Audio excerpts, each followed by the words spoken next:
day 219 of me trying to teach myself how to draw. Today is also day 9 of the 30-day art bootcamp that I wrote up for myself, and today is ears, eyes, and noses. I focus mostly on ears because I've already done 2 full dedicated days each on eyes and noses, and I feel like I understand them pretty well. I just wanted a refresher. But ears, I have never studied in depth before, so I'm a little bit late to the game on this one.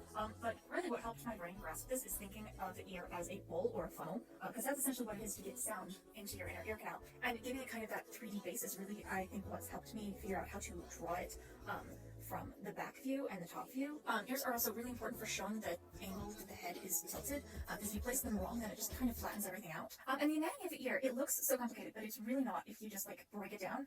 You've got like the question mark shape, the Y shape, you've got your attached and detached lobes, then you have the shape of the tragus and then the antitragus, and sometimes the antitragus gets kind of smoothed out depending on the person's ear. So it's really not all that complex. You just kind of need to break it down, or at least that's what I thought. So I went ahead and I did that, and I labeled all of it because that's how my brain works. And I feel like I actually have a pretty solid understanding of the ear and its function. And I also went and did some fantasy character creature ears, and keeping in mind that funnel to the ear canal, I found that really the helix and the lobe are the only things that are really going to change much, and then the antihelix, the Y shape, is kind of going to stretch to fit that elongated shape if you do that. And if you decide to just completely forego the Y, then you need to have some sort of structure kind of funneling the sound down into the ear canal to help make it make sense. I mean, like, you don't have to, but that's what I would recommend.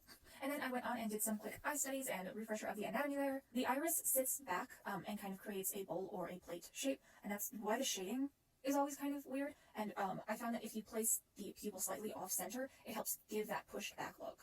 The other thing about drawing eyes is any stylization of eye, you can use the ball or the sphere, because you're just wrapping the eyelid around the shape of the sphere, and depending on the stylization, you just follow the wrapping shape around the sphere, and you either do or you don't connect the top and bottom lid.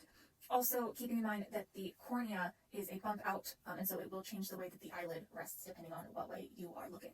And then I did a quick restudy on noses with the base trapezoidal pyramid shape.